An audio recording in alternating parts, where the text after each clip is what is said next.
નમસ્કાર, ન્યૂઝ 18 ગુજરાતીમાં આપનું સ્વાગત છે. હું છું આપની સાથે સંધ્યા. વાત મહેસાણાની. દૂધસાગર ડેરીમાં ચેરમેનની વરણી. ચેરમેન પદે અશોક ચૌધરી યથાવત, વાઇસ ચેરમેન પદે દશરથ પટેલની વરણી. ભાજપે આપેલા મેન્ડેટના આધારે ચેરમેન અને વાઇસ ચેરમેનની વરણી કરવામાં આવી છે. દૂધસાગર ડેરીમાં ચેરમેનની વરણી. વધુ અપડેટ મેળવીશું સંવાદદાતા કેતન પાસેથી. જી કેતન, ભાજપે જે મેન્ડેટ આપ્યા હતા તે પ્રમાણે જ વરણી. ચોક્કસ જણાવી દઉં કે મહેસાણા દૂધસાગર ડેરીની હાલમાં ચેરમેન અને વાઇસ ચેરમેનની ચૂંટણી થવામાં આવી છે. ચેરમેન તરીકે અશોકભાઈ ચૌધરી સર્વાનુમતે નિમાયા છે, જ્યારે વાઇસ ચેરમેન તરીકે દશરથભાઈ પટેલની વરણી કરવામાં આવી છે. ભાજપ દ્વારા મેન્ડેટના આધારે હાલમાં ચેરમેન અને વાઇસ ચેરમેનની વરણી કરવામાં આવી છે. જી, આપનો આભાર.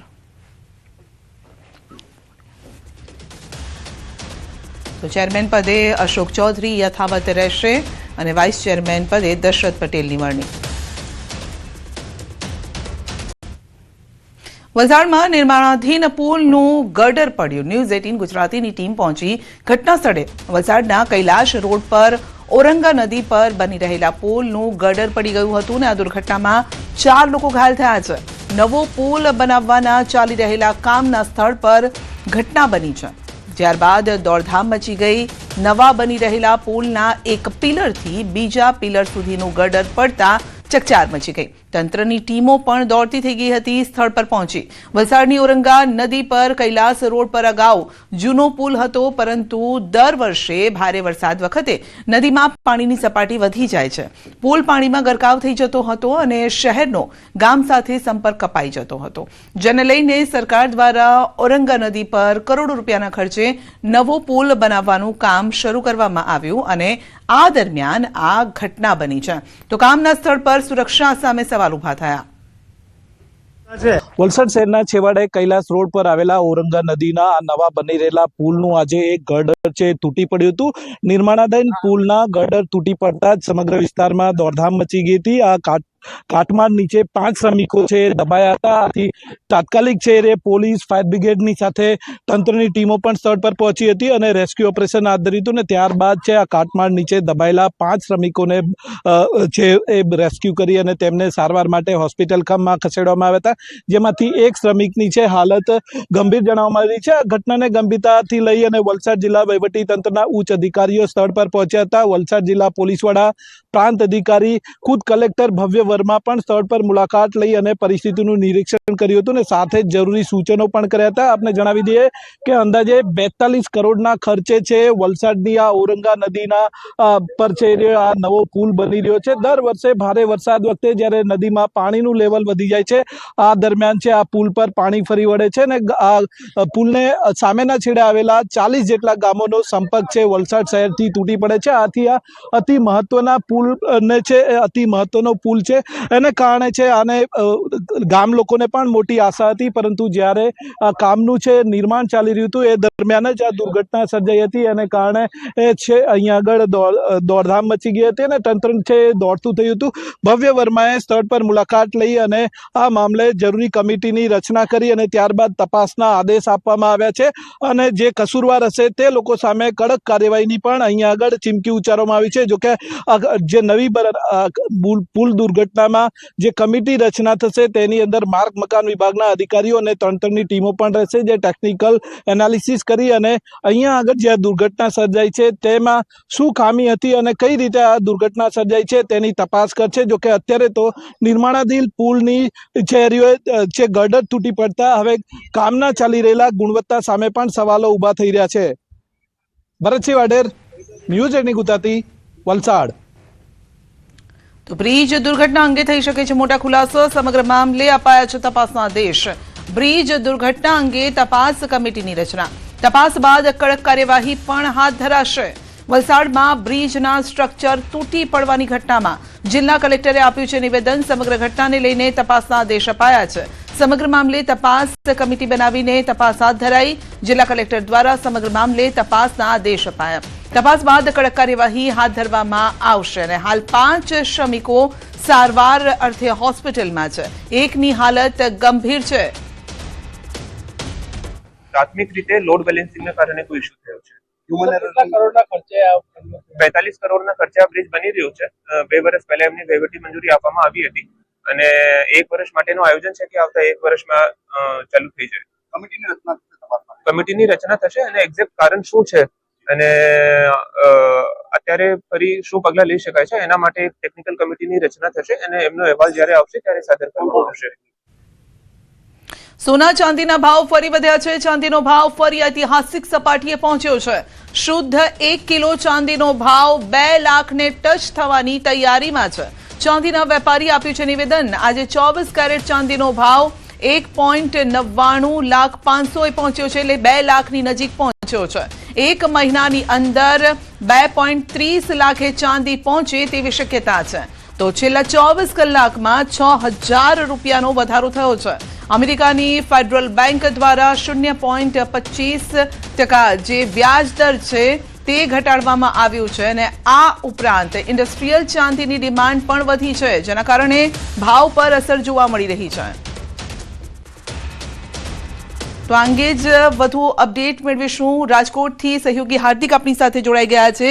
જે હાર્દિક, છેલ્લા ઘણા સમયથી જોઈ રહ્યા છે સોના ચાંદીના ભાવ કૂદકે ને ભૂસકે વધી રહ્યા છે, પણ ચાંદી 2 લાખની નજીક પહોંચી ગયું છે.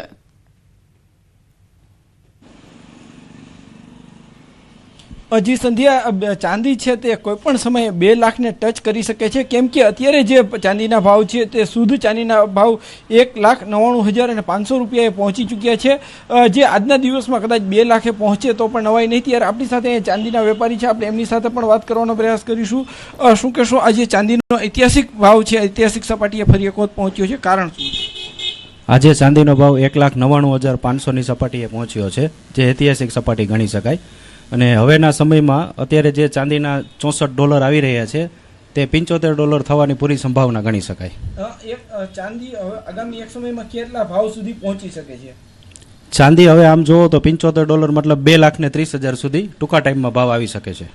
ખાસ કરીને અત્યારે એની અસર લગ્નગાળાની સિઝન પણ છે, એમના ઉપર કેવી જોવા મળે છે? હાલમાં જે આ 1 વર્ષની અંદર 100% જેવું સિલ્વરમાં વધારો આવ્યો છે, તેથી ગ્રાહકોને અત્યારે લેવામાં થોડી મુશ્કેલી પડે છે. રોકાણકારો માટે શું સ્થિતિ? રોકાણકારો માટે બેસ્ટ સમય ગણાય, કારણ કે આ ભાવમાં પણ અત્યારે એમને રિટર્ન મળશે આગળ. હવે છેલ્લા 1 વર્ષ દરમિયાન કેટલા ભાવ વધ્યા છે ગયા વર્ષની સરખામણીએ? 1 વર્ષમાં જુઓ તો આમ 110% જેવું રિટર્ન સિલ્વરમાં મળ્યું છે.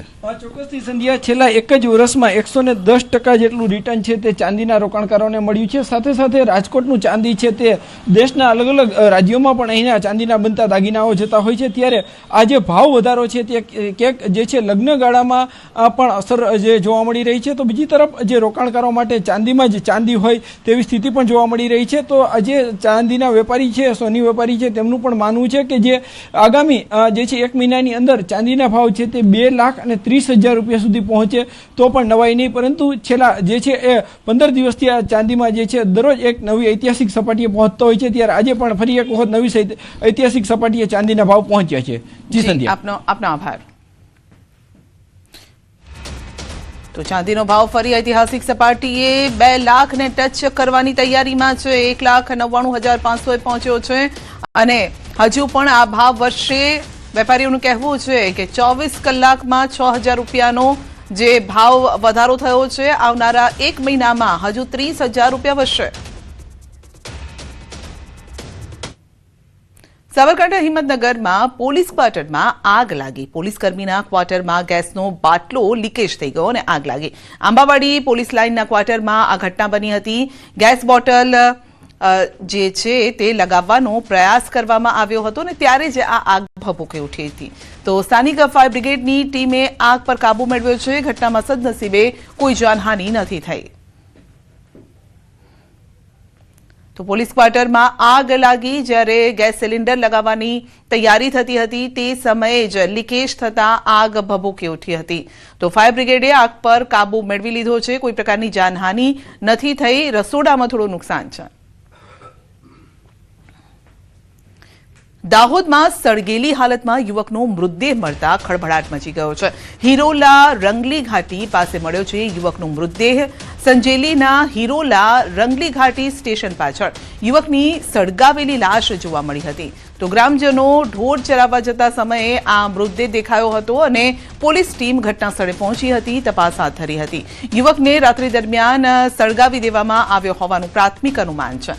યુવકની હત્યા કે પછી આત્મહત્યા કરી તે દિશામાં પોલીસે તપાસ હાથ ધરી છે. વધુ અપડેટ મેળવીશું સંવાદદાતા સૌરભ પાસેથી. જી સૌરભ, યુવકનો સળગેલી હાલતમાં મૃતદેહ, પોલીસની તપાસ કઈ તરફ? જી બિલકુલ કહી શકાય કે જે સંજેલી તાલુકાના હિરોલા રંગલી ઘાટી પાસે એક અજાણ્યા યુવકનો મૃતદેહ મળી આવ્યો હતો. ઢોર ચરાવવા ગયેલા યુવકોને તેના મૃતદેહ પર નજર પડી હતી, ત્યારે તાત્કાલિક પોલીસને જાણ કરાઈ હતી અને પોલીસને જાણ કરાતા એસપી, ડીવાયએસપી, પીઆઈ સહિતનો જે પોલીસ સ્ટાફ છે તે તાત્કાલિક ઘટના સ્થળે પહોંચ્યો હતો. જે મૃતદેહ છે તે સંપૂર્ણ રીતે સળગી ગયો છે, પરંતુ તેનો એક હાથ જે છે તે હાથ જે સળગ્યો હતો અને તેના હાથમાં જે સ્માર્ટ ઘડી પહેરેલી હોય તેવું જે જોવાઈ રહ્યું છે અને તેના આધારે હાલ પોલીસ દ્વારા વધુ તપાસ હાથ ધરવામાં આવી છે. ત્યારે યુવકને જે રાત્રિ દરમિયાન સળગાવી દેવામાં આવ્યો હોવાનું હાલ પ્રાથમિક અનુમાન લગાવવામાં આવી રહ્યું છે, પરંતુ પોલીસ દ્વારા હત્યા કે પછી આત્મહત્યા તે દિશામાં તપાસ વધુ તેજ કરી છે. જી, આપનો આભાર. અમદાવાદમાં પતિએ કરી પત્નીની હત્યા. સિંગરવામાં પ્રાર્થના ફ્લોરેન્સની સાઇટ પર આ હત્યા કરી છે. પ્રભુભાઈ કટારાએ પત્નીની સીમાની હત્યા કરી છે. તો પાવડો અને ઈંટો મારીને હત્યા કરાઈ છે. ઓઢવ પોલીસે હત્યાનો ગુનો નોંધી તપાસ હાથ ધરી.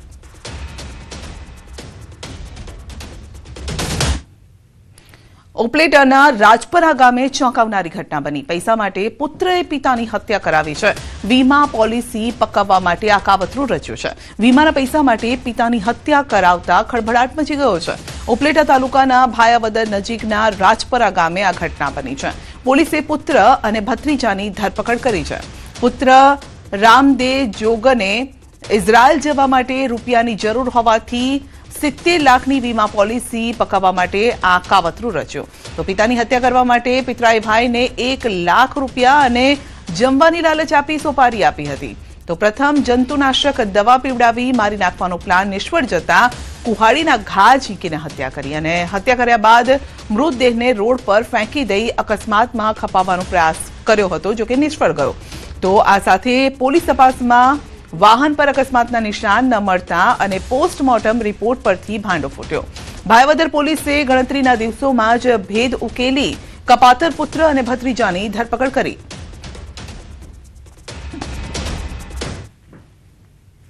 ઋષિ ભારતી બાપુએ દારૂ ગાંજાના વ્યસન પર અવાજ ઉઠાવ્યો છે.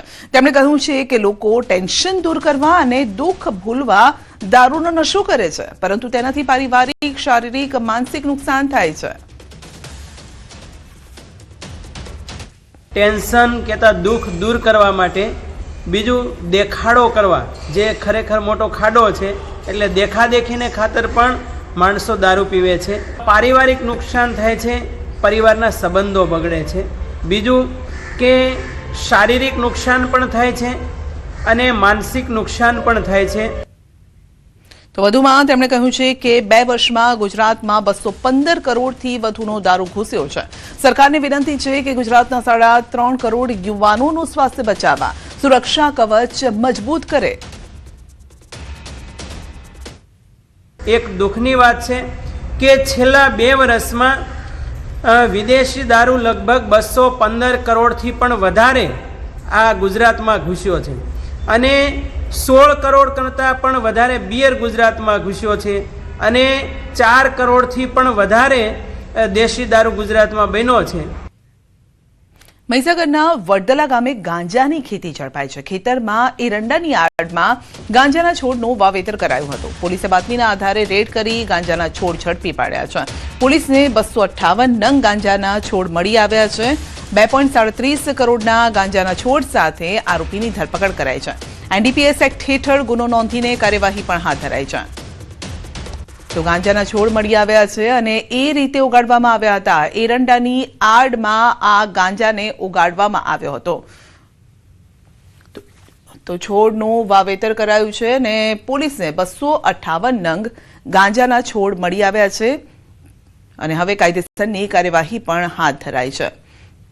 તો વડદલા ગામે ગાંજાની ખેતી ઝડપાઈ છે. બુલેટિનમાં આગળ વધીશું નાનકડા બ્રેક બાદ.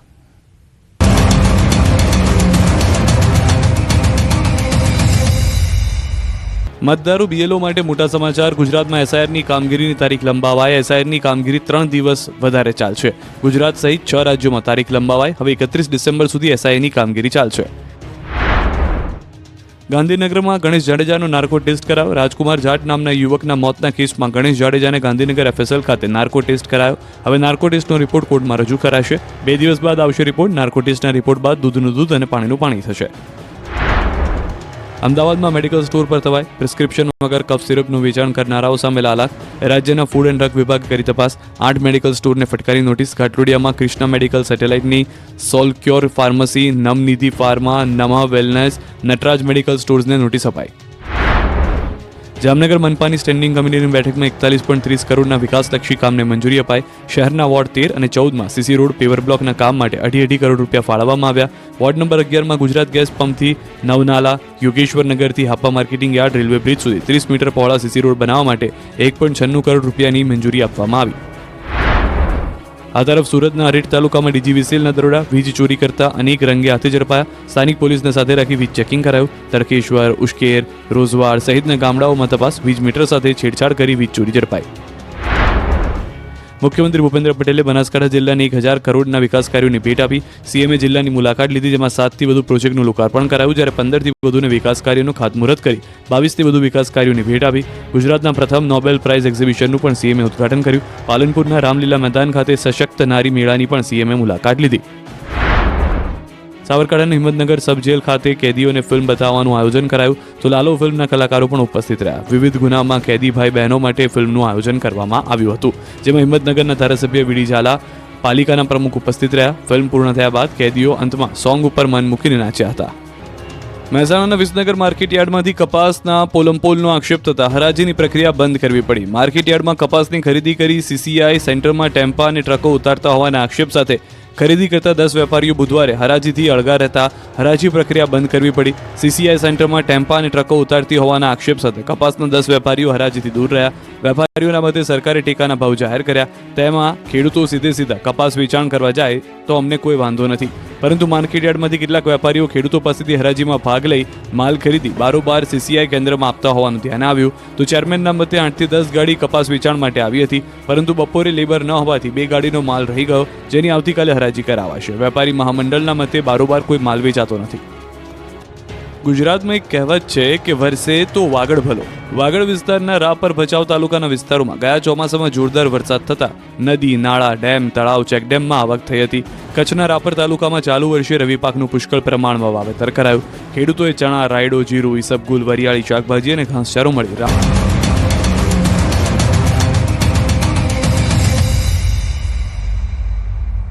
અત્યારના સમયમાં ખેડૂતો આધુનિક અને બાગાયતી ખેતી અપનાવી રહ્યા છે. અરવલ્લી જિલ્લાના મોડાસા તાલુકાના લચ્છાઈ ગામે ખેતરમાં ડ્રેગન ફ્રૂટ, તાઇવાન પ્રજાતિના જામફળની ખેતી શરૂ કરી છે. આ ખેતીથી પાણીનો વધુ પડતો વપરાશ ઘટે છે, જમીનની ફળદ્રુપતા જળવાય છે અને બજારમાં મળતા ઊંચા ભાવના કારણે ખેડૂતોની આર્થિક સ્થિતિ મજબૂત બને છે. આ ખેડૂતે બાગાયત વિભાગના માર્ગદર્શન અને સતત સહયોગથી અહીં આધુનિક તકનીકો અને ખેત પદ્ધતિઓ અપનાવી છે, જેમાં ખાસ કરીને તાઇવાન પ્રજાતિનું જામફળ અને ડ્રેગન ફ્રૂટનું વાવેતર ખૂબ જ સફળ રહ્યું છે. બજારમાં તેની માંગ અને ભાવ બંને સારા મળી રહ્યા છે. જે જામફળી છે એ 12 માસી છે, પણ અમે અહીંયા બે સિઝન જ લઈએ છીએ, જેમાં હાલ અમે ત્રીજા વર્ષે એક સિઝનની આવક 6 લાખની આસપાસ થઈ રહી છે અને અમે પરંપરાગત ખેતી છોડીને બાગાયત તરફ વળ્યા છે, જેથી અમને સારું એવી આવક પણ મળી રહી છે. તો આ અમારી પ્રેરણા બાગાયત ખાતા તરફથી મળી રહેલ છે અમને. હાલ અરવલ્લી જિલ્લામાં જે પ્રકારે વ્યાપક વાવેતર ઘઉં, મકાઈ સહિતના પાકોનું થયું છે, તેની સામે હવે જે યુવા પેઢી છે એ યુવા પેઢી પોતાની પરંપરાગત ખેતી બદલી અને હવે જઈ રહી છે બાગાયત ખેતી તરફ. આપણે પહોંચ્યા છીએ મોડાસાના લચ્છાઈ પાસે આવેલા એક મોટા ખેતરમાં, અને ખાસ કરીને દ્રશ્યો તમને બતાવીશ કે જે તાઇવાન જામફળ આવે છે તેના આપણે વાડીમાં ઊભા છીએ, અને આ વાડી છેલ્લા 3 વર્ષથી ચાલી રહી છે, અને જેમાં જે પ્રકારે 12 માસ આ જે જામફળ છે તે આવક આપે છે, અને જેની પરંપરાગત સાઇઝ કરતાં પણ આ જે જામફળ છે ખૂબ મોટું થતું હોય છે. જે યુવાન ખેડૂત છે તેમને પરંપરાગત ખેતી છોડી અને હવે તેઓ આ ખેતી તરફ વળ્યા છે. જો મારી પાસે આ જામફળ રહ્યું, જે નોર્મલ સાઇઝ કરતાં પણ મોટું છે અને જે તાઇવાનનું કહેવામાં આવે છે, જે 12 માસ વાવેતર થાય છે અને જામફળ આપે છે. સાથે જ જે ડ્રેગન ફ્રૂટ છે તેની પણ 12 વીઘા જમીનમાં વાવેતર કરવામાં આવે છે. આ તમને દ્રશ્યો બતાવીશ કે 12 વીઘા જે જગ્યા છે જમીનમાં એમાં ડ્રેગન ફ્રૂટ છે, 15 વીઘામાં જામફળ છે. એટલે કે આ પ્રકારે યુવાન પેઢી પોતાની જે જમીન છે તેને પરંપરાગત ખેતી છોડી ઘઉં, મકાઈ સહિતના પાકો છોડી અને હવે જે પ્રકારે આ યુવાનો છે તે હવે બાગાયત ખેતી તરફ વળી રહ્યા છે. ખૂબ મોટું પગલું કહી શકાય, કારણ કે સમયના બદલાવ સાથે આધુનિક ખેતી તરફ જે યુવાનો જઈ રહ્યા છે. સાથે સાથે અહીંયા જે ડ્રીપ એરિગેશનથી ખેતી કરવામાં આવે છે જેથી ઓછા માણસોની જરૂર પડે, પરંતુ જે વિસ્તાર છે તેમાં 25થી વધુ લોકોને પણ રોજગાર પણ આપવામાં આવે છે. એટલે કે ખૂબ સફળતા યુવાન ખેડૂતે હાંસિલ કરી છે. હાર્દિક પટેલ, ન્યૂઝ 18 ગુજરાતી, અરવલ્લી. દારૂબંધી મુદ્દે બોલ્યા છે ફઝલ પટેલ. દારૂ મુદ્દે જિગ્નેશ મેવાણીના નિવેદનનું સમર્થન કર્યું છે. ગુજરાતમાં દારૂબંધીનો કડક અમલ થવો જોઈએ. જિગ્નેશ મેવાણીને હું સલામ કરું છું તેવું ફૈઝલનું કહેવું છે. તો આપ પર બોલ્યા ફઝલ પટેલ, ગુજરાતમાં આપનું કોઈ અસ્તિત્વ નથી. ગુજરાતમાં 2 જ પાર્ટી છે, ભાજપ અને કોંગ્રેસ. गांधी जी का देश का स्टेट है, यहाँ पर ये फाइट तो होनी चाहिए. जिग्नेश मेवानी जी बहुत अच्छे आदमी हैं, मेरे खास दोस्त हैं और मैं उनको बेस्ट ऑफ लक और सैल्यूट करता हूँ. તો આમ આદમી પાર્ટી પર પણ બોલ્યા છે, આપ પર બોલ્યા છે ફૈઝલ પટેલ કે ગુજરાતમાં આપનું કોઈ અસ્તિત્વ નથી. ગુજરાતમાં 2 જ પાર્ટી છે, ભાજપ અને કોંગ્રેસ. 2027માં કોંગ્રેસ ભરૂચમાં સારું પ્રદર્શન કરશે. आम आदमी पार्टी का यहाँ गुजरात में कभी कुछ नहीं होने वाला. हमारी सीट, मेरी बहन और मेरी सीट भी 24 में दे दी गई थी और हमारे साथ बहुत नुकसान हुआ था, लेकिन आम आदमी पार्टी का यहाँ कुछ चलने नहीं वाला. ये तो कांग्रेस का वोट बेस है, यहाँ पर बीजेपी और कांग्रेस की सरकार चलती है. आम आदमी पार्टी क्या लोग हैं वो? अभी तो आम आदमी पार्टी का लड़ कांग्रेस से ज्यादा दिख रहा है. बिल्कुल नहीं, बिल्कुल नहीं. हमारा कांग्रेस का वोटर बेस मच स्ट्रॉन्गर है, बहुत स्ट्रॉन्ग है और हम 2027 के इलेक्शन में बहुत अच्छा काम करेंगे, सीट जीत के आएंगे भरूच में. ડાંગ જિલ્લાના વઘઈ તાલુકામાં પંચાયતમાં 15મા નાણાં પંચ યોજના અંતર્ગત ડસ્ટબિન ખરીદી માટે માનીતી એજન્સીને ઇજારો સોંપ્યો હોવાના ગંભીર આક્ષેપ થયા છે. તત્કાલીન તાલુકા વિકાસ અધિકારી અને તાલુકા પંચાયત પ્રમુખે પોતાની માનીતી એજન્સી દ્વારા સરપંચોની જાણ બહાર ગ્રુપ ગ્રામ પંચાયતની કચેરીમાં ડસ્ટબિન ઉતારી દીધા હતા. એજન્સીને 14 લાખ રૂપિયા ચૂકવી દેવાયાનું જાણવા મળતા આ મુદ્દે તપાસ શરૂ કરવામાં આવી. તો એક યાદી મુજબ 14 ગ્રામ પંચાયતમાં ડસ્ટબિનના કામ માટે એક ગામ દીઠ 1 લાખ રૂપિયાની રકમ ફાળવવામાં આવી હતી અને આટલી મોટી રકમ છતાં પંચાયતમાં આ યોજનામાં ડસ્ટબિન માત્ર ચોપડે જોવા મળી રહ્યા છે અને જેથી આ બાબતે તપાસના આદેશ અપાયા છે. આજે જ્યારે વઘઈ તાલુકા પંચાયતના ખરીદી ડસ્ટબિનના કામોમાં જે મારા ધ્યાન પર આવ્યું છે, જે મુજબ તાલુકા વિકાસ અધિકારી શ્રી અને લાગતા વળગતા કર્મચારીશ્રીઓને જેઓ સૂચના આપી અને યોગ્ય તપાસ થાય એ રીતે સૂચના આપી છે.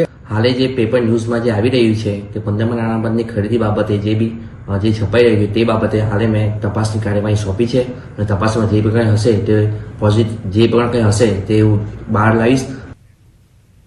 ભારતના વિવિધ રાજ્યોમાં છેલ્લા કેટલાય દિવસથી ઇન્ડિગોની ફ્લાઇટ રદ થઈ રહી છે. મુસાફરો ભારે હાલાકીનો સામનો કરી રહ્યા છે, પરંતુ સ્થિતિમાં હવે સામાન્ય સુધારો પણ જોવા મળ્યો છે. આ સંજોગોમાં એરપોર્ટ ઓથોરિટી ઓફ ઇન્ડિયાએ પ્રભાવિત મુસાફરોને મદદ કરવા માટે વ્યવસ્થા કરી. પીવાનું પાણી, નાસ્તાની પણ વ્યવસ્થા કરી મુસાફરોની અગવડતામાં ઘટાડો કર્યો છે. એરપોર્ટ્સ પર માહિતી પ્રસારિત કરી મુસાફરોને અપડેટ પણ રાખવામાં આવ્યા. તેમજ ખોવાયેલા સામાન માટે રિફંડની પ્રક્રિયામાં એરલાઇન સાથે સહયોગ કરી રહ્યું છે. અને ત્યારે ભાવનગર એરપોર્ટના ડિરેક્ટરે જણાવ્યું છે કે શિયાળાના સમયપત્રકમાં કામગીરી શરૂ કરવા માટે ભાવનગરમાં ઇન્ડિગો તરફથી મળેલી દરખાસ્તને મંજૂરી આપવામાં આવી છે. જો કે ઇન્ડિગોની વર્તમાન પરિસ્થિતિને ધ્યાનમાં રાખીને આ કામગીરીમાં થોડો વિલંબ થઈ શકે છે. यहाँ भी इंडिगो का ऑपरेशन का प्रपोजल हमारे पास ऑलरेडी ऑन द कार्ड्स है और हमें उम्मीद थी कि दिसंबर से शायद ऑपरेशन स्टार्ट हो जाए और सारी फॉर्मेलिटीज़ हमारी पूरी हो गई थी, पर ये स्थिति को देखते हुए ऐसा लग रहा है कि कुछ समय और लगेगा नॉर्मलाइज होने में और यहाँ से भी हम जो शेड्यूल फ्लाइट है वो हम स्टार्ट कर पाएंगे. અમદાવાદ ખાતે કાંકરિયા કાર્નિવલ યોજાવા જઈ રહ્યો છે અને ત્યારે કાંકરિયા કાર્નિવલને લઈને તૈયારી શરૂ કરાઈ છે. 25 થી 31 ડિસેમ્બર સુધી કાર્નિવલ યોજાવાનો છે. સીએમ ભૂપેન્દ્ર પટેલ કાર્નિવલનો પ્રારંભ કરાવશે. સવારે મેડિટેશન, યોગા, ઝુમ્બા, બપોરના ટાઈમે આપણે વાત કરીએ કે ફૂડ કોમ્પિટિશન, નેલ કોમ્પિટિશન, મહેંદી કોમ્પિટિશન અને નાના બાળકો માટેની લેખન સ્પર્ધા, આવી વિવિધ સ્પર્ધાઓ પણ 2 અને 3 નંબરના સ્ટેજ પર કરવામાં આવશે. વિવિધ ખ્યાતનામ કલાકારો આ સાંસ્કૃતિક કાર્યક્રમ રજૂ કરશે. આયુષ મંત્રાલય અને WHO દ્વારા સહ આયોજિત વૈશ્વિક સમિટ 17 થી 19 ડિસેમ્બર 2025 દરમિયાન ભારત મંડપમ નવી દિલ્હી ખાતે યોજાશે, જેમાં દેશ વિદેશમાંથી ખાસ મહાનુભાવો ડેલિગેટ્સ જોડાશે. આ સમિટનો હેતુ પરંપરાગત દવાઓમાં વૈજ્ઞાનિક પ્રમાણીકરણ, ડિજિટલ આરોગ્ય, જૈવ વિવિધતા સુરક્ષા અને વૈશ્વિક સહયોગ પર ધ્યાન કેન્દ્રિત કરવાનો છે. પૂરા દેશના 112 કન્ટ્રીઝમાંથી 5000 લોકો ઓનલાઈન જોડાવશે. 1000 થી વધારે સાયન્ટિસ્ટ, મિનિસ્ટર એ ઓફલાઈન થશે અને આમાં સાયન્સ અને ટેકનોલોજી, આર્ટિફિશિયલ ઇન્ટેલિજન્સ અને ડિજિટલ હેલ્થ, આ બધા જે લેટેસ્ટ ટેકનોલોજી છે એનો જોડ લઈને ટ્રેડિશનલ મેડિસિન કેવી રીતે ધરાતલ પર દરેક વ્યક્તિ માટે દુનિયાના હેલ્થ ફોર ઓલ આ સપનું સાકાર કરવા માટે કેવી રીતે સ્ટ્રેટેજી દરેક કન્ટ્રી કરશે એના ઉપર ચર્ચા થશે અને એનું ઇમ્પ્લિમેન્ટેશનનું એક રોડમેપ બનશે. બુલેટિનમાં અત્યારે બસ આટલું જ. રજા આપશું. નમસ્કાર.